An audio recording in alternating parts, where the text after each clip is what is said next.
Olá, muito boa tarde a todos. Já estamos no ar aqui com o Jornal da Difusora na sua primeira edição. Seguimos aqui com a programação da TV Difusora. A gente agradece você que segue acompanhando a gente em todo o estado do Maranhão. Hoje é quarta-feira, dia 26 de outubro. Agradecendo, claro, sempre os nossos irmãos maranhenses que nos acompanham aqui todos os dias para saber, ficar bem informado, para saber mais informações a respeito deste debate político aqui no estado do Maranhão e, claro, em todo o país, nesse momento importantíssimo e que se aproxima o segundo turno das eleições 2022, que vai decidir aí escolher o próximo candidato à presidência da República. Você acabou de acompanhar aí o horário, justamente o horário eleitoral, logo depois coladinho tem o Jornal da Difusora na sua primeira edição. Vamos a alguns dos destaques de hoje. No JD primeira edição a gente recebe para uma entrevista o deputado eleito Carlos Lula, servidor do TSE, que já se encontra aqui conosco no estúdio, aqui do Jornal da Difusora na sua primeira edição. Outros destaques de hoje: servidor do TSE é exonerado e diz à PF que há irregularidades nas inserções. Senador quer CPI para investigar assédio eleitoral. Informações ao vivo direto de Brasília. E outra eleição que já vem sendo debatida é para a Federação dos Municípios do Estado do Maranhão, a FAMEM. Essas e outras notícias a partir de agora no Jornal da Difusora, primeira edição, que já está no ar.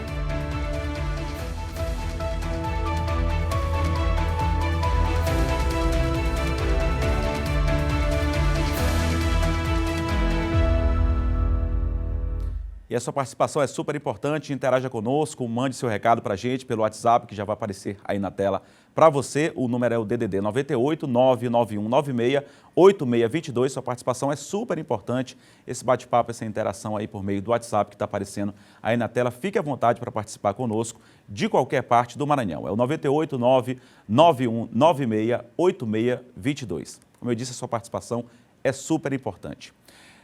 13 horas e 13 minutos agora, 1h13, vamos ao vivo agora direto para a capital federal, informações de Brasília, porque um servidor do TSE foi exonerado e disse à Polícia Federal que há irregularidades nas inserções. A Raniele já está aqui conosco, participa ao vivo lá de Brasília. Olá, Raniele, boa tarde a você. Acompanham ao vivo, direto de Brasília. Alexandre Machado, de 51 anos, foi exonerado hoje pela manhã do Tribunal Superior Eleitoral.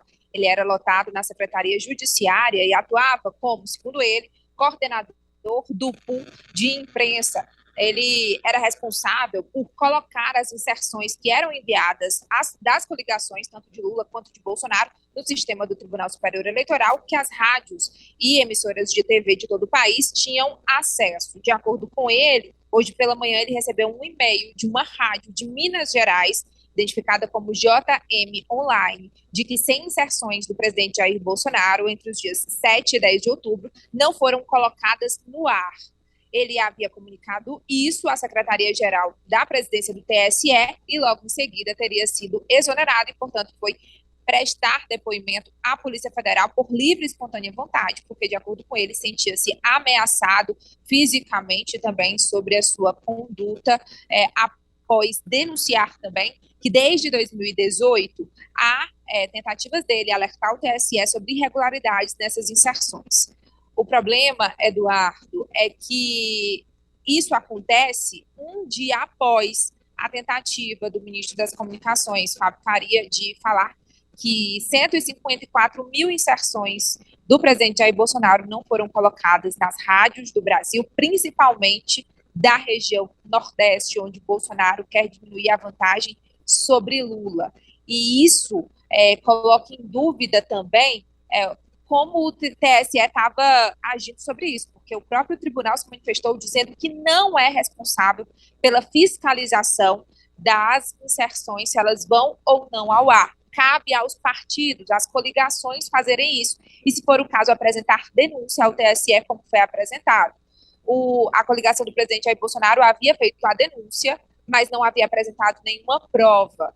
E ontem eles enviaram um link de uma auditoria de uma empresa contratada pela coligação, e nesse link havia um relato de 700 inserções que não foram colocadas, mas isso em rádios da Bahia e de Pernambuco, e não de Minas Gerais. Então, também há informações de que o servidor que foi exonerado, ele já era investigado por outras condutas do TSE. E o ministro Alexandre de Moraes, presidente da Corte, também disse que outras alterações foram feitas ao longo desse período, porque havia mudado a presidência, mas eles não haviam mudado a equipe e mandou, inclusive, registros de cerca de 20 servidores que também foram exonerados neste período. O presidente Jair Bolsonaro ele já se manifestou durante a agenda em Minas Gerais e disse que tem dedo do PT nessa história e que o ministro Alexandre de Moraes seria aliado do partido, mas, enfim, foi uma manifestação própria do presidente Jair Bolsonaro.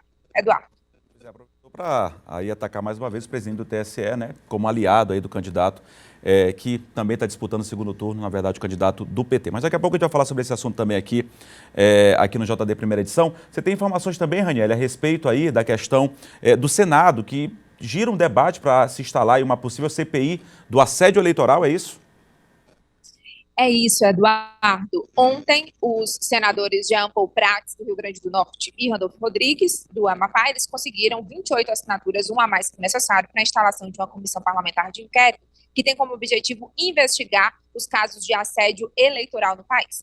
Esses dados, sim, são de autoridades, como o Ministério Público Eleitoral, que já recebeu inúmeras denúncias. São 7 vezes a mais o número de denúncias em relação a 2018, em relação ao total. A semana ainda não acabou. Tem gente que diz que passa tudo, chega o carnaval, mas não chega o domingo de eleição. Então, portanto, mais denúncias eles devem receber. Já são mais de 1.500 denúncias.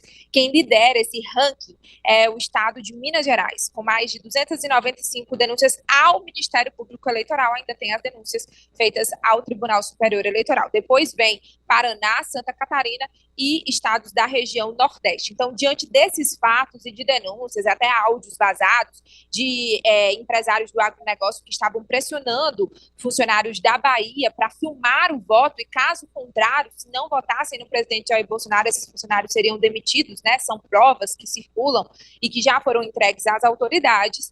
Então, diante desses fatos, eles querem a investigação, porque está previsto no Código Eleitoral que oferecer vantagem ou recompensa a um funcionário ou servidor de prefeitura ou órgão público para votar em um determinado candidato é crime. Então, já são 28 assinaturas, não tem nenhum senador do Maranhão que assinou esse pedido de CPI, mas tem senador do Piauí, do Ceará, que são estados vizinhos aí do Nordeste. Agora, Eduardo, a gente aguarda se o presidente do Senado, Rodrigo Pacheco, vai autorizar a abertura dessa CPI, porque há outras CPIs na fila, como, por exemplo, aqui pretende investigar os casos de corrupção que pairam sobre o Ministério da Educação.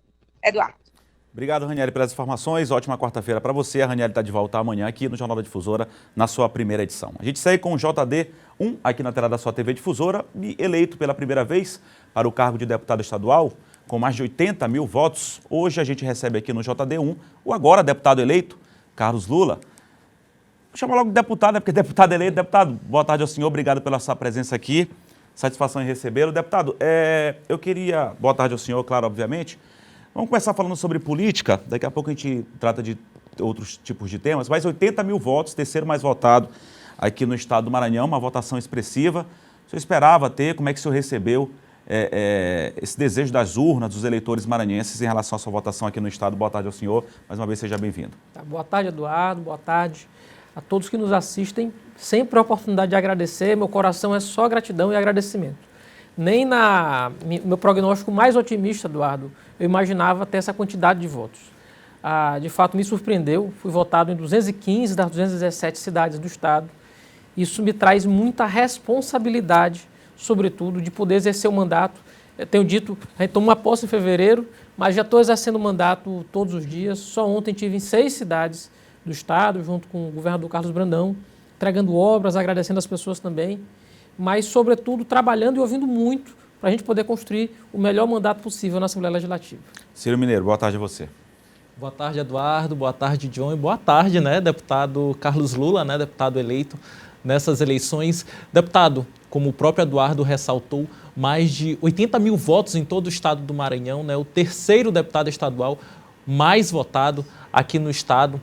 O senhor atribui essa votação expressiva a sua atuação à frente da Secretaria de Estado da Saúde, já que antes de concorrer ao cargo de deputado estadual, o senhor esteve no comando da Secretaria de Estado da Saúde e enfrentou, inclusive, situações de crise, como, por exemplo, a pandemia, que nos últimos 2 anos isso foi bastante preocupante em todo o mundo, na verdade, mas no nosso país também.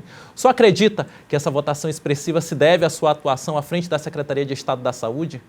Ciro, eu tenho absoluta convicção disso. Obviamente que o voto ele é uma soma de fatores, né? Eu já fui professor, advogado, tenho minha própria caminhada, sou consultor, sou servidor efetivo da Assembleia Legislativa, a gente tem a nossa caminhada, mas óbvio que nada nos deu tanta visibilidade quanto a oportunidade de estar na Secretaria de Saúde, de ter sido presidente do Conselho Nacional de Secretários de Saúde por 2 anos, um momento mais difícil, que foi exatamente a fase da pandemia. Eu estava todo dia na televisão, falando com as pessoas, e a gente sabe que uma das dificuldades de todo mundo que é candidato é ser conhecido. E eu tive essa facilidade, portanto, porque por onde a gente anda, né, qualquer cidade, mesmo as cidades que a gente nunca foi, a gente vai na primeira vez, a pessoa vai lá, quer dar um abraço na gente, quer agradecer pelo trabalho que a gente desenvolveu na pandemia. Então, sim, eu tenho certeza, absoluta convicção, que o fato de ter estado na Secretaria de Saúde por tanto tempo foi um facilitador enorme da eleição que a gente acabou tendo. Diogo Coutrinho, boa tarde a você. Boa tarde, Eduardo. Boa tarde ao deputado eleito. Boa tarde, Ciro. Boa tarde a todos. Bom, já deputado eleito, né, a maneira da saúde é muito importante, né? Eu queria saber do senhor o que o senhor pretende levar para a Assembleia, né, de pautas relacionadas à saúde, né? Acho que deve ser sua bandeira principal, creio eu. O que você pensa? Você passou pela Secretaria de Saúde, deve ter uma experiência acumulada muito grande e também, por muitas vezes, deve ter pensado, enquanto secretário, poxa, esse projeto tivesse sido aprovado, ajudaria bastante. O que o senhor pretende levar para a Assembleia enquanto projeto, enquanto bandeira, enquanto causa relacionada à saúde? John, ótima pergunta. A gente tem, na verdade, 3 bandeiras principais para o mandato. É saúde, obviamente, por ter sido secretário, educação, por ser professor e primeira infância. Então, assim, os primeiros projetos que a gente vai pautar na Assembleia relacionados à saúde vão tocar na primeira infância. Porque é exatamente essa junção de saúde com a educação. A gente precisa de mais creche, a gente precisa de ter cuidado com as crianças de 0 a 6 anos. E em relação à saúde de um modo geral, a gente conseguiu expandir a nossa rede. Obviamente que há serviços que continuarão sendo entregues, o governador Carlos Brandão continua entregando muitas obras, mas agora chegou o momento em que a gente vai parar um pouquinho a expansão, a gente vai ter que melhorar o cuidado, melhorar a especialidade, melhorar o acesso das pessoas, a gente vai pensar na regulação e, sobretudo, consultas e exames. A gente sabe que ainda há esse déficit, sobretudo dos municípios, e aí a gente tem que pensar em conjunto como é que fica mais fácil o acesso das pessoas ao sistema de saúde. Facilitar o acesso das pessoas ao sistema de saúde, esse vai ser a nossa pauta, inclusive com o projeto de lei aí para tratar de regulação, vão ser com certeza as primeiras medidas que a gente vai propor no mandato. Deputado, essa pergunta foi interessante porque o senhor fazia parte do Executivo como secretário de Saúde e agora está justamente no Legislativo. São poderes distintos, mas o senhor acha que essa questão de o senhor já ter feito parte do Executivo e até já ser um servidor da Assembleia Legislativa, esses 2 fatores, eles facilitam o seu mandato também na Assembleia Legislativa? Eduardo, mas facilita muito, porque assim, a gente acaba tendo muitas visões. Eu já fui advogado de sindicatos, ao mesmo tempo sou servidor da Assembleia Legislativa, sou professor, tive no governo, isso permite que a gente tenha a visão de quase 360 graus, né? Eu consigo estar dos 2 lados do balcão, agora eu vou estar como deputado estadual, eu sei onde é o problema, né? Eu pude conhecer de perto quais são os gargalos, quais são as dificuldades, qual o problema do dia a dia, agora a gente quer também poder construir soluções. Soluções no legislativo, mas sobretudo solução com as pessoas. Eu não acredito em mandato fechado em gabinete. Eu vou ter muito mandato que eu vou querer participativo, de promover muitas audiências, promover muitos debates. Tem muito conhecimento, às vezes solto no Estado, inclusive de universidades, que podem ser utilizados pelo poder público. Eu sentia muita falta disso quando era secretário. Eu vou tentar fazer esse debate agora na Assembleia Legislativa. Ciro Mineiro. Deputado, o senhor faz parte de um partido que mais elegeu deputados, né, para ocupar, né, vagas na Assembleia Legislativa a partir de 2023. Quais são as suas pretensões nesse momento, né, quando assumir o seu mandato como deputado estadual? O senhor pretende, por exemplo, concorrer à presidência da Assembleia Legislativa do Estado do Maranhão? Ciro, é ótima pergunta como essa, porque me parece que o fundamental é a gente tratar as coisas como elas devem ser tratadas. Então, bem disseste, eu faço parte do PSB, o PSB hoje é o maior partido do Maranhão, e como a maior bancada que é da Assembleia, obviamente, na discussão sobre o papel da presidência da Casa, ela tem uma posição de relevância. Agora, isso não deve ser uma discussão que diga apenas a meu respeito, não é só o que eu penso, é, na verdade, o que o partido pensa. A gente deve agir coletivamente. Então, o partido já se reuniu, a gente vai ter discussão para debater e pautar esse tema só a partir do segundo turno. Esse foi um pedido, inclusive, do governador Carlos Brandão. E, obviamente, eu me coloco à disposição de todos os colegas. Mas isso, colocar meu nome ou não, a discussão, vai para a mesa, não vai, é presidente, não é, isso é uma discussão que ela tem que se dar coletivamente e não individualmente, como muitas vezes acontece. Tem que ser um movimento da bancada, dos 11. A gente é 1/4 da Assembleia Legislativa. Então, a gente representa muito para casa. Diogo Coutrinho. Nessa pauta da Assembleia, né, o senhor chegou até a divulgar um vídeo em que declarava apoio para o presidente Otelino, né, para ser reconduzido. Tem uma questão jurídica também sendo discutida, né, se o Otelino pode ser candidato ou não. Mas, assim, como o senhor falou, o Otelino, o senhor já declarou apoio para o Otelino, mas a discussão é o grupo, né? Se o grupo decidir por outro nome, o senhor acompanhará o nome desse grupo, é isso? É isso, João. Em verdade, a gente se reuniu, a gente debateu, é possível ser o nome do Otelino, agora a gente só vai discutir isso a partir do resultado do segundo turno da eleição. Não só eu, outras pessoas do próprio PSB já manifestaram esse apoio, recentemente a bancada inteira do PCdoB, mas tudo isso a gente está acelerando muito. A eleição é só em fevereiro do ano que vem, então a gente tem tempo, tem calma, né, para poder discutir. E o que é fundamental, o que eu tenho dito, é importante que a base do governador Carlos Brandão, que é a maioria na casa, tem mais de 30 cadeiras das 42, ela possa ter um candidato, né, para a gente não começar já o mandato legislativo com essa base dividida. É fundamental que a gente tenha um e apenas um candidato, que a gente tenha o consenso nessa eleição. Você acredita no consenso, deputado? Eu acredito no consenso. Deputado, eu queria lhe perguntar agora, numa questão mais nacional, o governador Carlos Brandão, senador eleito, ex-governador Flávio Dino, o PSB, claro, caminha com a candidatura do ex-presidente Lula. Só que a gente viu também que apoiadores, deputados como, por exemplo, vou citar alguns nomes, que já declararam, inclusive, voto no candidato opositor ao ex-presidente Lula, que é o atual presidente Jair Bolsonaro, como o André Fufuca, por exemplo, que caminharam junto com a reeleição do governador Carlos Brandão, o Pedro Lucas também, e outros deputados, aqui são só 2 deputados que se elegeram, que têm muita força, inclusive, foram bem votados. Como é que o senhor vê essa questão política de pessoas, políticos que apoiaram a reeleição do governador Carlos Brandão e que hoje apoiam uma candidatura a nível nacional de um presidente que não é apoiado pelo governador e pelo grupo do governador Carlos Brandão, Flávio Dino, aqui no estado do Maranhão? Eduardo, eu queria muito que todos a gente estivesse apoiando só um candidato a presidente. Mas isso aconteceu não só no Maranhão, mas no Brasil inteiro. O Brasil é muito diverso. A base do governo Grandão ela é muito ampla. A gente tem partidos que vão da direita à esquerda, né, passando por todos os matizes, passando pelo centro. Então é natural que haja também essa divergência. O governador Carlos Brandão já falou mais de uma vez, ele é um democrata, ele entende, mas obviamente ele tem um candidato, o candidato dele é o presidente Luiz Inácio Lula da Silva, é o presidente Lula. E eu acredito que sim, esse é o melhor para o Maranhão. O prefeito muitas vezes ele quer estar alinhado com o governador também quer estar alinhado com o presidente. É mais fácil receber e é importante dizer.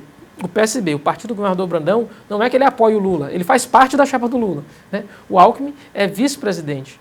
Então, eu acredito sim que a eleição do Lula é o melhor para o Estado, significa o melhor para o Estado nesse momento. Ciro. Deputado, e no que se refere a relacionamento com os demais deputados, o senhor já teve esse primeiro contato, por exemplo, com deputados que foram reeleitos e também com deputados eleitos? Já esteve na Assembleia exatamente já para tratar de algumas questões, inclusive de projetos, né, que devem ser discutidos e aprovados, analisados a partir de 2023. Como é que tem sido essa relação e principalmente esse diálogo já com os deputados reeleitos e também os novos eleitos? Ciro tem uma relação excepcional e excelente com todos eles, com muita gente, inclusive de gente do campo da oposição, que já ligou, a gente conversa, a gente dialoga, a gente debate, muitas vezes a gente não tem o mesmo caminho, mas a gente tem sempre respeito e harmonia. Obviamente tem sempre um ou outro aqui e ali que tem o histórico de ter problemas, não comigo, mas assim, com um monte de gente. Aí esses não têm relação bem, mas não têm relação bem com nenhuma pessoa. Então esses a gente lamenta, querem chamar atenção e a gente vai deixar eles falando sozinho, porque não vale a pena. Não vale a pena ter esse tipo de debate. Eu acho que a gente pode fazer uma discussão mais adulta, uma discussão mais correta, uma discussão que tenha responsabilidade com as pessoas e com a população. A gente tem tanta coisa para debater, ficar discutindo essa relação interpessoal difícil de alguns deputados eu acho que é perda de tempo, sinceramente. João Coutrinho. Deputado, assim, já se fala já em eleição de prefeito, né? Acho muito prematuro isso, né? A gente acabou de terminar uma eleição né? Já se fala de presidente da Assembleia, eleição da presidente da FAMEM, Assembleia, eleição para prefeito. E já coloca até seu nome como candidato, né? Dentro do grupo. A presidência, prefeito. É presidente da Assembleia, né? É candidato a prefeito. O senhor Duarte Júnior, né? Paulo Vitor. Assim, o que tem de verdade nisso? O senhor tem alguma pretensão no futuro em ser candidato a prefeito de São Luís, colocar o senhor numa disposição? João, eu já falei, muita gente já veio procurar, eu até me assusto. Assim, de fato, gente, calma, está muito cedo, Muito nem cedo terminou a isso. eleição de presidente, vocês já estão pensando na eleição daqui a 2 anos. Ainda vai assumir o mandato. Né? Ainda vai assumir ainda. Mas coloquei o nome à disposição. Eu acho que isso tem que ser debatido, tem que ser discutido, mas minha posição é muito parecida com a eleição para a mesa. Eu acho que o grupo do governador Carlos Brandão tem que ter um candidato. O principal ponto é esse, João. Se a gente for mais uma vez dividido, vai se perder a eleição novamente para o prefeito Eduardo Brade.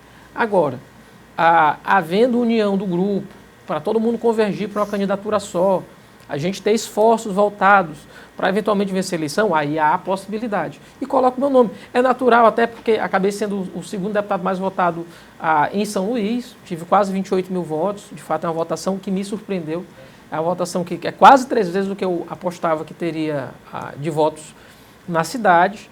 Então, muito me honra, mas eu acredito assim, é cedo. E 2, eu acho que a gente não deve discutir nomes, a gente deve discutir projetos, o que a gente quer para a cidade. A gente tem muito problema em São Luís. Até hoje, nem todas as escolas voltaram às aulas, eu tenho esse problema. Eu tenho um problema de creche na cidade, a gente quase não tem creche, eu tenho esse problema. Eu tenho um problema de trânsito, que a gente não consegue resolver de jeito nenhum. Né? Eu tenho um problema grave na saúde pública. Tive percorrendo, na última semana de campanha, eu estava no Coroadinho, passei em frente à unidade mista, os servidores saíram da unidade para dizer que não tinha medicamento. Né? Então, assim, eu tenho problemas graves para debater a cidade. E eu acho que, antes de discutir nomes, a gente tem que discutir projetos para a cidade. Eu acho que isso que é fundamental a se fazer nesse momento. Deputado, quando secretário de Saúde, já trouxe aqui o John e o Ciro, o senhor enfrentou, acho que a maior crise sanitária da história, que foi a pandemia, não só o senhor, claro, o Maranhão, o Brasil e o mundo como um todo. O senhor enfrentou muitas dificuldades, isso é claro, óbvio, a gente conversou bastante, enfim, o senhor conversou com toda a imprensa, até para dar esclarecimento à população em um momento tão delicado. O senhor falava que essa questão da polarização política, e até a política em si, não só a polarização ainda muito mais, ela atrapalhou muito o combate à pandemia. Como é que o senhor verifica essa situação hoje, não só aqui no estado do Maranhão, porque isso afeta todo o país, mas no país como um todo? Essa polarização, essa violência, essa briga que às vezes parte por uma questão não só para o debate político sadio, mas às vezes até para a violência física, verbal, que já é grave, mas até física às vezes. Como é que o senhor percebe isso no pós-eleição? Como é que o senhor analisa essa situação toda? O quanto o país pode sair, enfim, ou mais fortalecido ou de repente até mais prejudicado de uma situação como essa? Eduardo, isso prejudica o Brasil de um modo terrível. Porque assim, a gente não tem certeza de quem vai vencer a eleição de presidente daqui a 4 dias. Mas a gente tem certeza que o Brasil vai estar dividido. Porque quem quer que ganhe, né, seja Lula, seja o Bolsonaro, ele vai ganhar por uma pequena margem. E o outro lado não consegue mais escutar o adversário. A gente não é inimigo um do outro. A gente tem que parar com isso. Quando foi que no Brasil a gente não conseguiu conviver? Tem gente que torce pro Vasco, tem gente que torce pro Flamengo, a gente não precisa se matar por conta disso. A gente não é inimigo um do outro. Quem vota no 13 ou quem vota no 22, a gente não é inimigo por isso. Eu acho que assim, o caminho do diálogo tem que ser a restauração do país para depois da eleição, seja quem for o vencedor. Não dá para a gente ficar com esse clima de ódio, com esse clima de perseguição, as pessoas se xingando no trânsito, se xingando na rua, né? A gente passa, às vezes, numa caminhada, numa carreata, a pessoa mandando... A gente faz um gesto para a pessoa, né? Dá um oi, faz um legalzinho, a pessoa mandando metralhar a gente, fazendo de conta que está metralhando a gente. Isso tem de parar. Eu acho que, assim, para o bem do país, se a gente não conseguir parar com essa situação, né? De ódio demais, de extremo demais, de raiva demais, a gente vai andar muito mal. Tudo que o país precisa agora, seja quem for o vencedor, é paz. Isso, inclusive, interferiu na pandemia, né? Eu falei, interferiu muito, né? Mas interferiu demais na pandemia, porque, veja só, qual era a discussão exatamente na pandemia que eu pedi ao presidente Bolsonaro mais de uma vez? Inclusive como presidente do CONAS, né? Como presidente do CONAS. Presidente, deixe isso de lado. A gente discute eleição em outro momento. Vamos comprar vacina, vamos ter leito de UTI a mais e ter discutido da pessoa que não precisava, que ele ia fazer isso. Então, assim, é difícil, né? Porque a gente deixa a racionalidade de lado. É muito difícil. Tive de conviver com 4 ministros da saúde e com todos eu fiz esse mesmo discurso. Gente, não importa em quem vocês votam. Eu não quero saber se vocês votam no presidente ou em outro candidato. Vamos resolver esse problema de saúde do país. E essa irracionalidade que a gente continua vendo hoje foi o que nos levou a ter 700 mil mortos. Infelizmente, podia ter sido diferente. John. Bom, ainda falando dessa questão da disputa nacional, um colega seu de partido, né, inclusive foi deputado, reeleito, deputado Eglésio, ele está indo contra a orientação do partido e apoiando o outro candidato, né, que é o presidente Jair Bolsonaro. Você, enquanto membro do PSB, né, colega dele, inclusive, de partido ali na Assembleia, vai ser colega, o que o senhor pensa, o que o senhor acha disso, do posicionamento do Eglésio nesse segundo turno das eleições? Ele é um equívoco, ele é um erro e ele já está sendo processado pelo Diretório Nacional do Partido por isso. Não só por isso, mas por toda a sua conduta pregressa. De atacar afiliados, de atacar membros da direção, desnecessariamente. A gente diverge, mas a gente não faz política dessa forma. A gente precisa ter educação, a gente precisa ter polidez, a gente precisa ter trato com as pessoas. A gente não precisa, eventualmente, se ele, uma hora dessa, ele descobriu, né, se descobriu Bolsonaro, ele devia ter olhado isso antes de se filiar. Não precisava ter se filiado no PSB. Ia para outro partido. Já que ele achava que o presidente Lula não tinha as condições para ser o presidente do país, era só ele olhar. O PSB faz parte da chapa do Lula. Não é que apoia o Lula, não. Faz parte da chapa do Lula. Não tem como conviver com filiado, porque a gente não é só uma agremiação partidária. A gente, de fato, é um partido. A gente tem disciplina, a gente tem hierarquia, a gente tem regras. E exatamente por ter regras, ele vai responder nos termos do processo administrativo do partido. Pode render, inclusive, expulsão.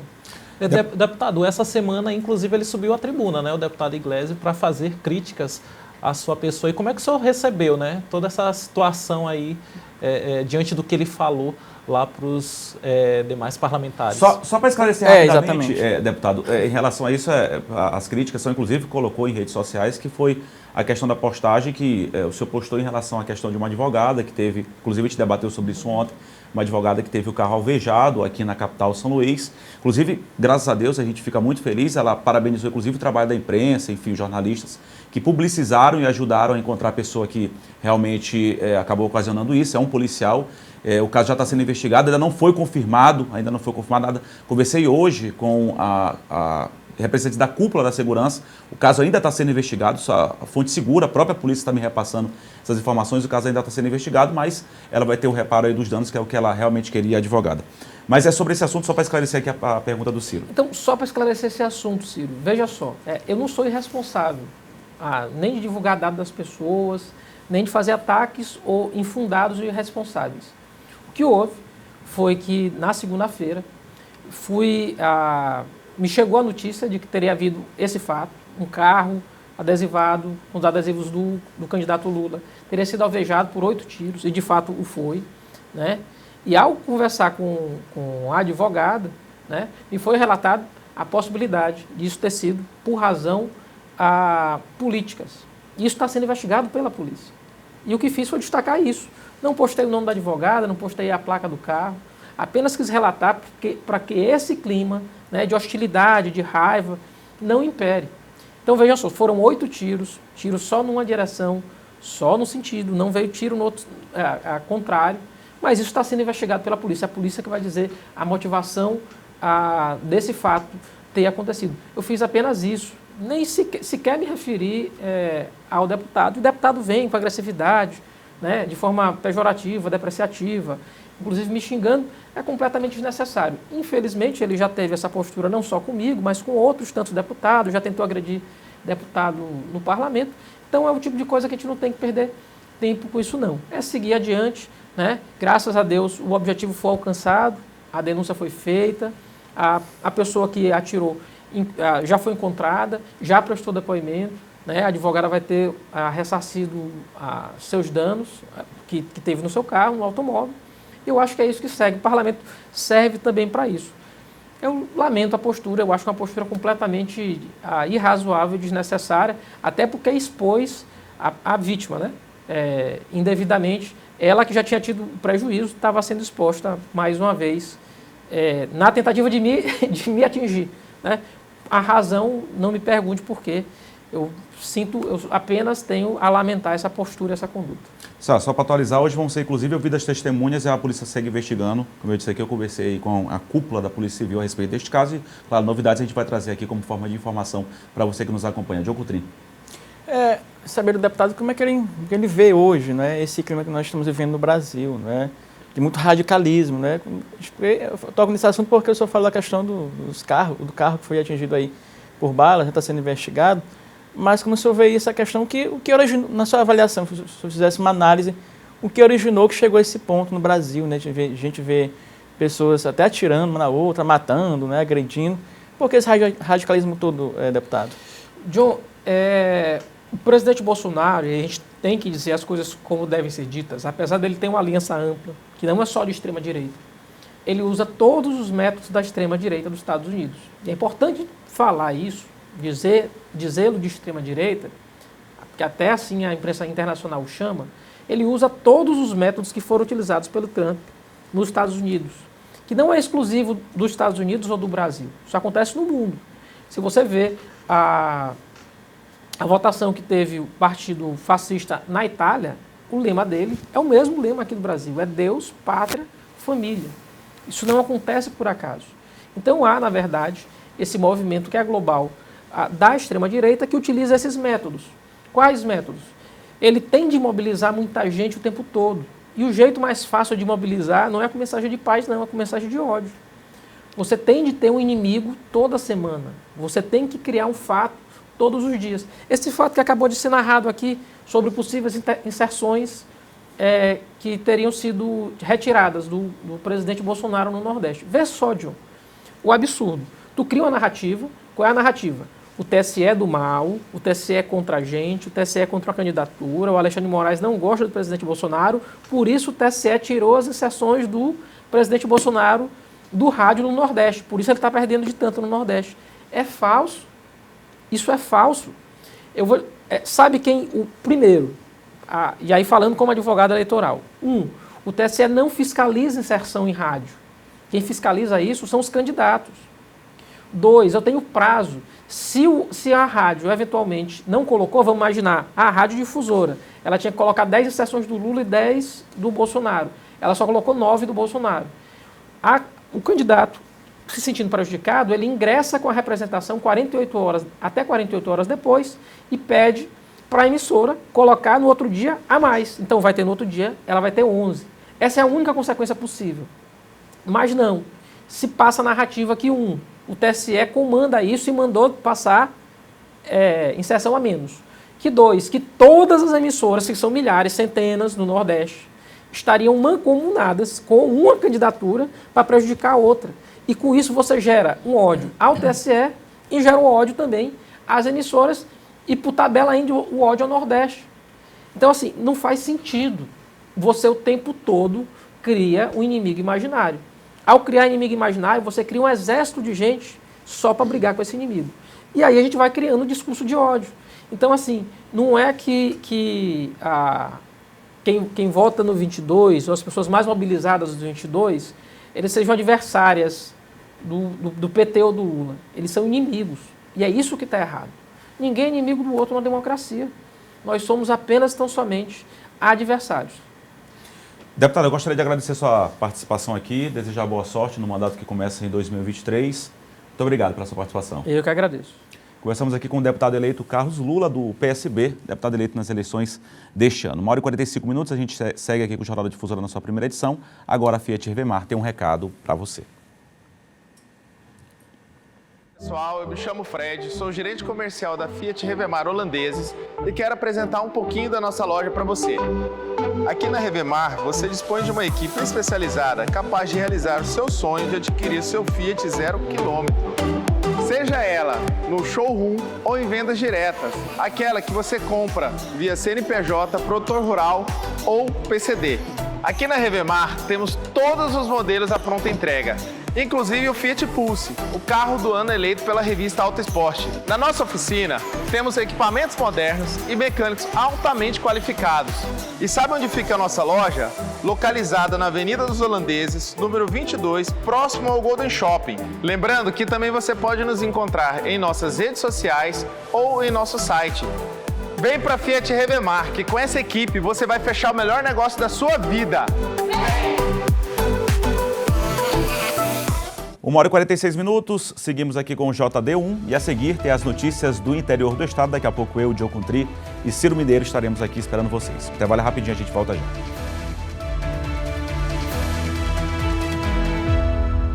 Uma hora e 50 minutos, agora já estamos de volta aqui com o Jornal da Difusora, na sua primeira edição. Comigo na bancada hoje, você já viu aí, Ciro Mineiro e também John Coutrin participando do JD primeira edição. Mais uma vez aqui conosco, debatendo esse debate político que você acompanhou agora há pouco.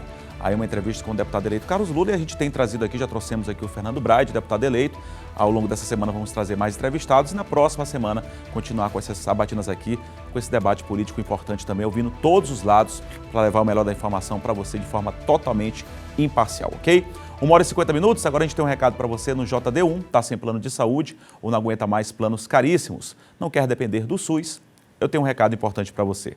Você vai adorar conhecer a Doutor Home BR, um precinho que cabe no seu bolso de verdade, um sistema inovador que resolve seus problemas, somando medicina com tecnologia. Consultas ilimitadas, uma equipe preparada com médicos e ambulâncias para qualquer urgência e emergência. Telemedicina, fale com o médico sempre que precisar e ainda tem mais. Um exclusivo clube de desconto. Descontos de até 80% nos melhores hospitais, medicamentos e muito mais. Quer saber mais? Aponte a câmera do seu celular agora mesmo para o QR Code que está aparecendo aqui na tela que vamos te direcionar para mais informações. Olha, mas não esquece de trazer sua família junto, principalmente nossos idosos. Conta para eles a novidade. Baixe o nosso aplicativo Doutor Home BR, é a saúde que cabe no seu bolso, bem na palma da sua mão. Doutor Home BR, saúde que cabe no seu bolso. Recado dado, agora a gente fala que a campanha Outubro Rosa, que está acontecendo neste mês todo de outubro, Outubro Rosa, promoveu palestra na Câmara Municipal de Vereadores sobre a prevenção do câncer de mama e de colo do útero. As informações ao vivo com o José Carlos, que já está aqui participando ao vivo conosco. José Carlos, boa tarde a você.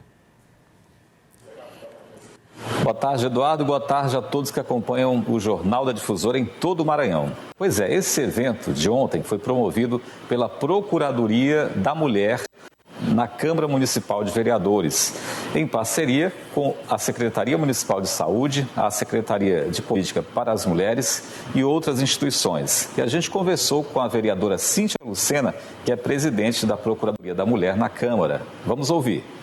Nós estamos com esse evento hoje, A Procuradoria, graças a Deus, tem tido aí uma grande, vasta programação aí voltada para o público das mulheres, E assim, esse mês a gente não poderia deixar, de abrir as portas, da Procuradoria, da Câmara, para receber um público grande, que veio hoje participar dessa roda de conversa voltada sobre o câncer de mama. E assim, a Procuradoria está aqui atuando, e em cima de políticas públicas voltadas para as mulheres.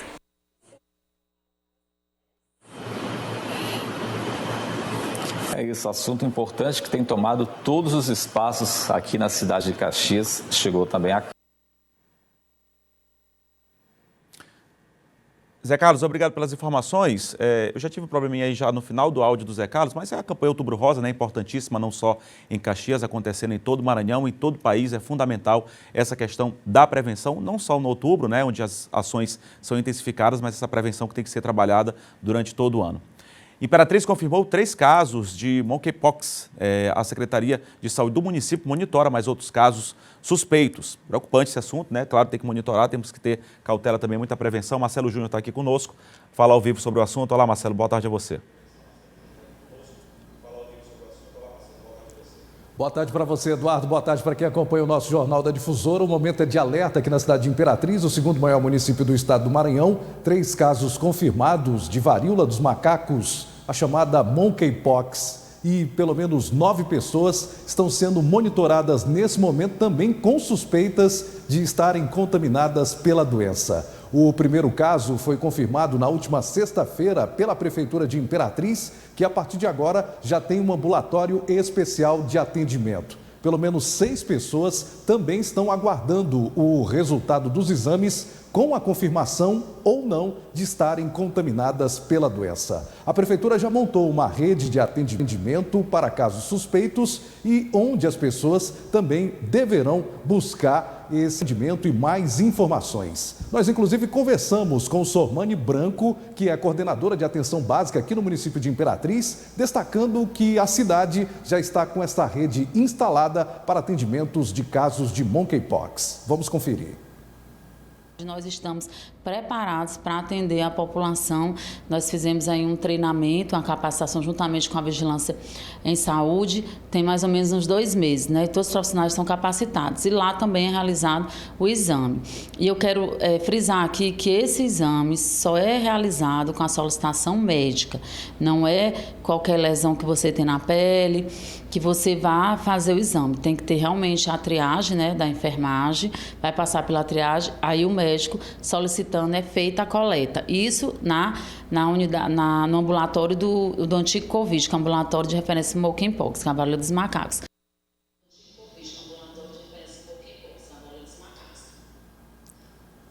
Esse ambulatório aqui na cidade de Imperatriz funciona no bairro da Vila Nova. As pessoas também, em caso de suspeitas, podem se direcionar até as UPAs. Tem a UPA municipal e também a UPA estadual. Um alerta com relação a monkeypox aqui na cidade de Imperatriz. Eu volto com você, Eduardo Ericeira.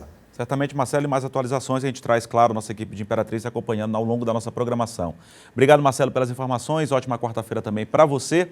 Agora, a gente segue com a informação aqui no JD Primeira Edição, porque o ponto facultativo em comemoração ao Dia do Servidor Público, que é celebrado tradicionalmente no dia 28 deste mês, no dia 28 de outubro em todo o Brasil, aqui no Maranhão, claro, não é diferente, ele foi transferido pelo governo aqui do estado do Maranhão para o dia 31 de outubro. Além disso, o governo também decretou o ponto facultativo para 1º de novembro, dia que antecede o feriado de finados, celebrado em 2 de novembro. Com a mudança no feriado, os órgãos públicos estaduais ficarão sem funcionar de segunda a quarta da próxima semana, voltando à normalidade somente na quinta-feira, dia 3. Já a Prefeitura de São Luís decidiu manter o feriado no dia 28 de outubro, na próxima sexta-feira. O Tribunal de Justiça do Maranhão também manteve o ponto facultativo na sexta, sendo que não haverá expediente no Poder Judiciário, que funcionará apenas em sistema de plantão. Assim como o governo do estado, o Ministério Público Federal no Maranhão também decidiu transferir o feriado para o dia 31 de outubro. A alteração vale para a Procuradoria da República no Maranhão, em São Luís, e para as Procuradorias da República dos municípios de Imperatriz, Caxias, Bacabal e Balsas. Lembrando que os serviços essenciais são mantidos, como limpeza pública, segurança pública, saúde também, saúde pública. Esses serviços essenciais, obviamente, são mantidos. Agora, Imperatriz e Caxias seguem com a sua programação local.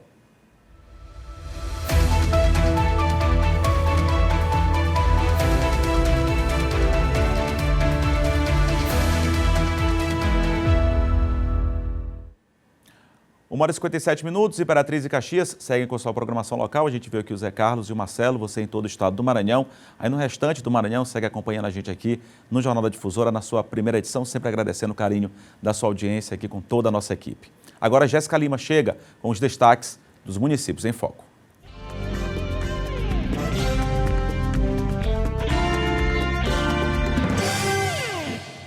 Olá, boa tarde. Semana movimentada em Rosário, marcada por inúmeras ações e obras. Mais 2 moradias do programa Casa da Gente, Casa Decente foram entregues na Cidade Nova, além da UBS inteiramente reformada. Teve ainda a entrega do novo prédio do Centro de Especialidades. Houve encontro do Comitê da Primeira Infância e o Ministério Público. A Saúde promoveu a ação em alusão ao Outubro Rosa, no CAPES e em Itamirim. Na Educação tivemos sessões de cinema para crianças como forma de atividade complementar, além de ações voltadas à campanha do Outubro Rosa, direcionada aos professores. A pavimentação asfáltica continua sendo executada. A reforma do prédio onde sediará a farmácia básica do município está em ritmo acelerado. A CEMEL participou da reunião para definir a Copa Mato Grosso Frecheira. E um recado importante, confira em nossas redes oficiais a lista de pessoas que precisam atualizar o cadastro único. Esse foi o destaque do Municípios em Foco. Até a próxima edição.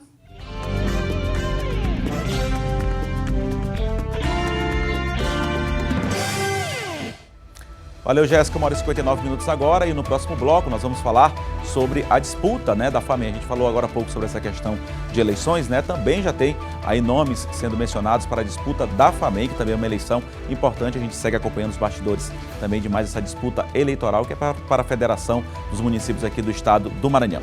1h59, a gente volta já.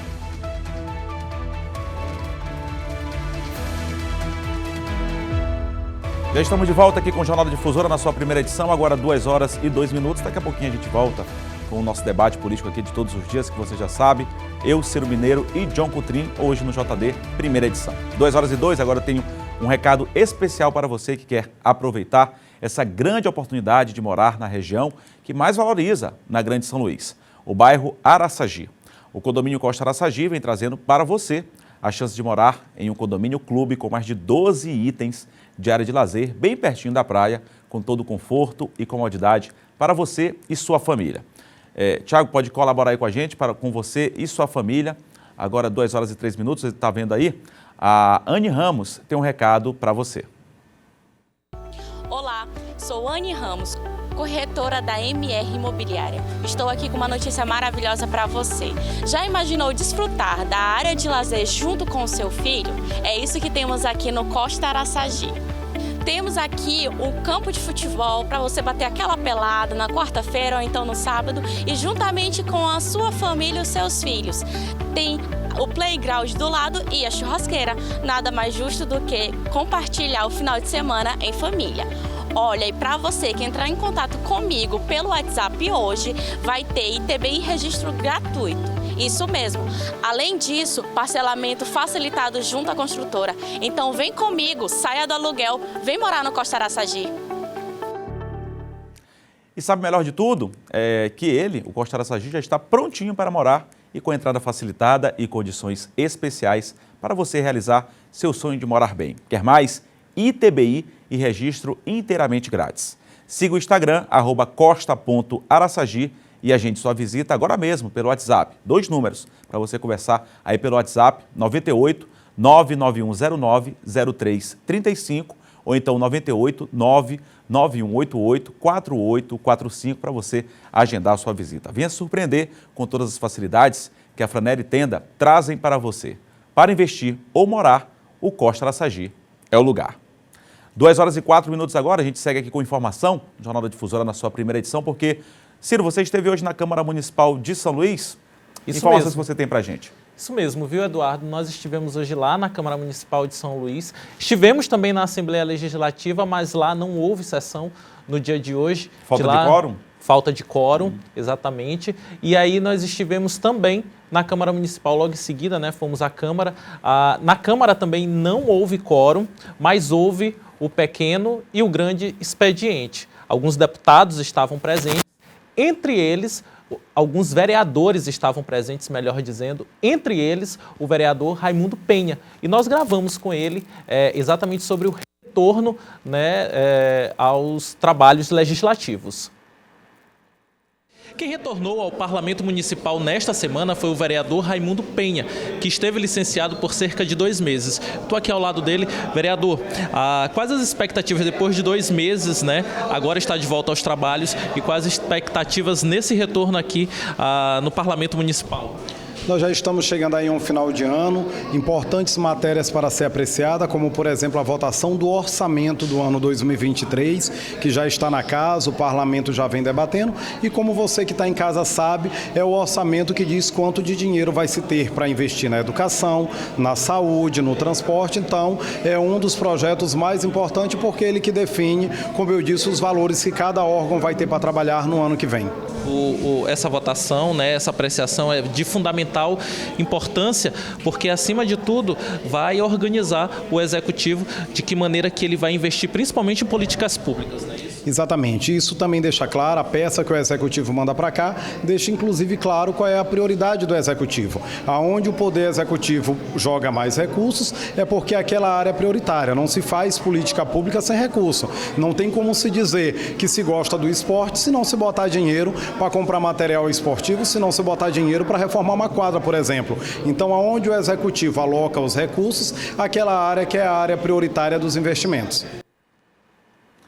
Tá, então o Raimundo Penha que voltou, né? Retornou, ele estava de licença, né? Era o professor Carlinhos, que também é do PDT, do mesmo partido do Raimundo Penha, que ocupava a cadeira, tirou um período de licença e aí o Raimundo Penha retornou aí a cadeira, retornou ao mandato de vereador aqui da capital São Luís, conversou aqui com o Ciro Mineiro a respeito deste retorno e falou sobre temas importantes, né? Que devem estar sendo debatidos agora atualmente na Câmara de São Luís, como por exemplo a votação aí da LDO, que é a lei, a LOA, né? Com a LDO, estão sendo debatidos lá a lei orçamentária anual e também de diretrizes orçamentárias que estão sendo debatidas na Câmara Municipal de São Luís, que a gente inclusive vai trazer aqui no Jornal da Difusora, primeira edição, falar um pouquinho ainda sobre esse tema em outras edições aqui no JD1.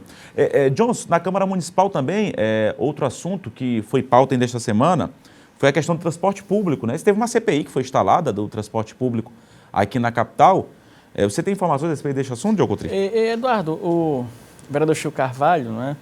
Ele fez ali um discurso em que ele falava do resultado da CPI do transporte, não é? E ele disse que a CPI não acabou em pizza, né? Quando alguns estão criticando... Que é o que muita gente fala, né? Ele quando inclusive vai para frente, não tem algum exatamente, tipo de efetividade. Diz que, segundo ele, isso aí não acabou em pizza, a CPI não acabou em pizza. Ele fala o seguinte, não é? Abre aspas, eu tenho escutado às vezes as pessoas falando da CPI, querendo inclusive fazer do caos o transporte público de nossa cidade e suas plataformas políticas. Eu quero dizer que quando falam que a CPI pode virar pizza, é um chavão muito perverso, pois a CPI fez um trabalho muito importante, informativo, abrindo as portas e janelas à caixa preta, né, da CMTT, do SESC e da Prefeitura. Lembrando que essa CPI remonta às gestões anteriores, né, às gestões anteriores, não à gestão do prefeito Eduardo Brade. Aí o vereador diz que cabe ao Ministério Público a investigação e punir os eventuais responsáveis pelos crimes, né? Ele diz o seguinte, que é exclusivamente atribuição do Ministério Público essa função e que as pessoas responsáveis, né, por qualquer irregularidade apontada na CPI devem ser punidas ali através de uma investigação do MP e pela Justiça, né?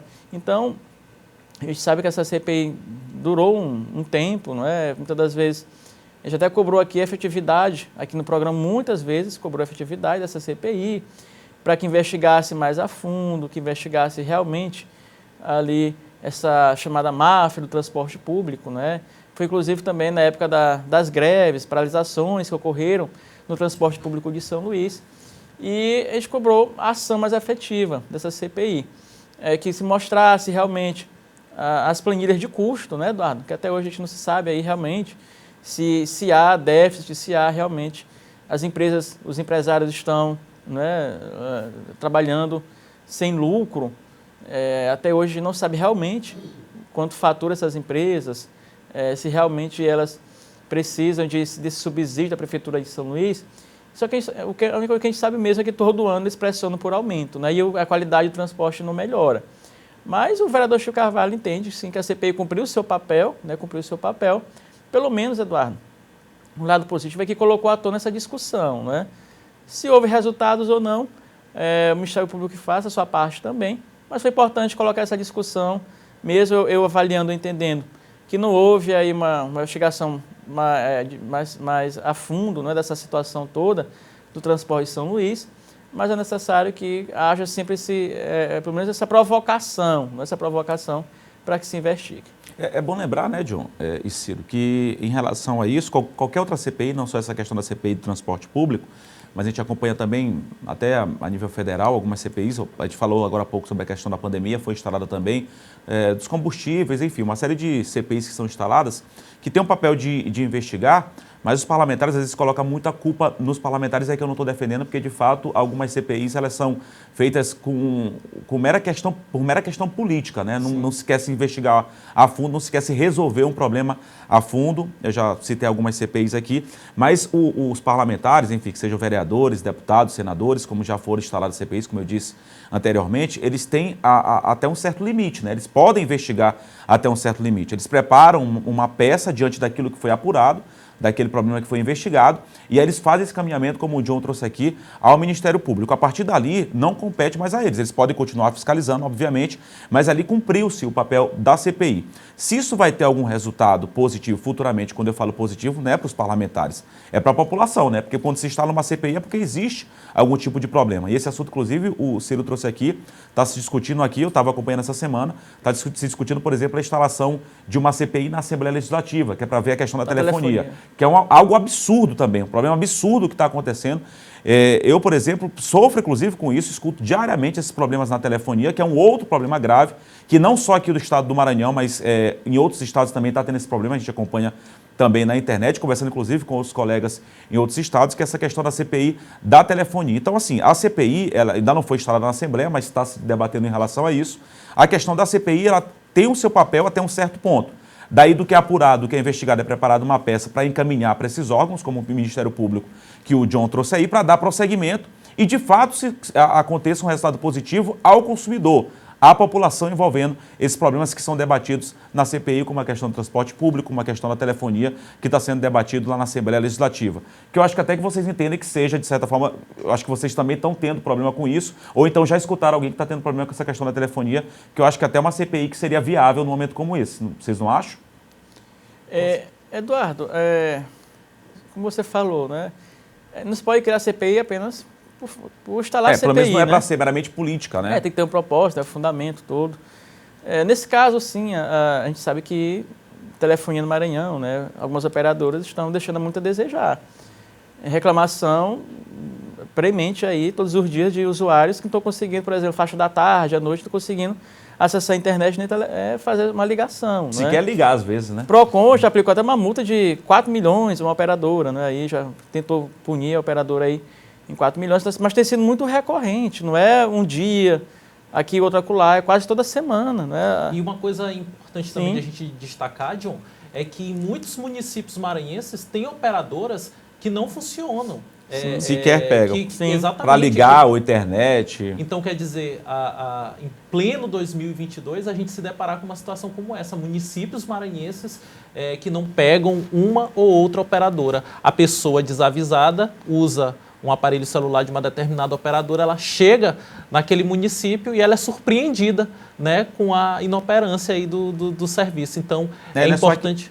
Não, pode continuar, Ciro. É importante, sim, que se tenha um debate amplo, né, em relação também à telefonia. Assim como o transporte público aqui na capital maranhense, que é outro grave problema, a telefonia no estado do Maranhão também precisa avançar, precisa melhar e muito. Principalmente no interior do estado, mas em todo o Brasil. Tem que se fazer alguma coisa, né? Porque já chega também, não é? A gente tem observado que algumas operadoras ela tem debochado, né, do cidadão. Porque não avisam, o sistema cai, prejudica milhares de pessoas que ficam sem se comunicar, não é?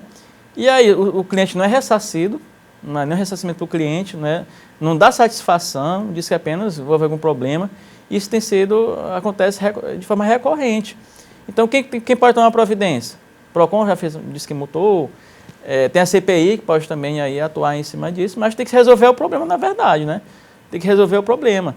Já não dá mais para suportar, aguentar essa situação. Toda vez, toda semana, a pessoa ficar sem conseguir se comunicar por conta dessas falhas dessas operadoras. Eu não tenho nada contra a operadora dizer, vou fazer manutenção, avisar, manutenção programada. Agora, quase toda semana, de repente, né, e deixar por várias horas a pessoa sem o serviço, aí já é um desrespeito. Né? Então, alguém tem que tomar uma providência. Eu acho que, não sei se a CPI ou não vai conseguir fazer isso, mas é uma atitude louvável por parte ali dos parlamentares. Tem uma que já está no problema nem semanal, o problema já é diário, mas amanhã a gente traz volta à pauta desse problema, inclusive trazendo mais detalhes sobre essa possibilidade de instalação da CPI, mas só para a gente cumprir a pauta aqui, John, a gente falou agora há pouco sobre nomes aí que já estão apostos, né? Postos, na verdade, para concorrer à presidência da FAMEM, que é uma eleição também importante, óbvio, a presidência da FAMEM, enfim, é um órgão importante que organiza, né, gerencia, planeja essa questão dos municípios maranhenses. Já tem nome que está sendo colocado aí, uma outra eleição importante, não é isso, John?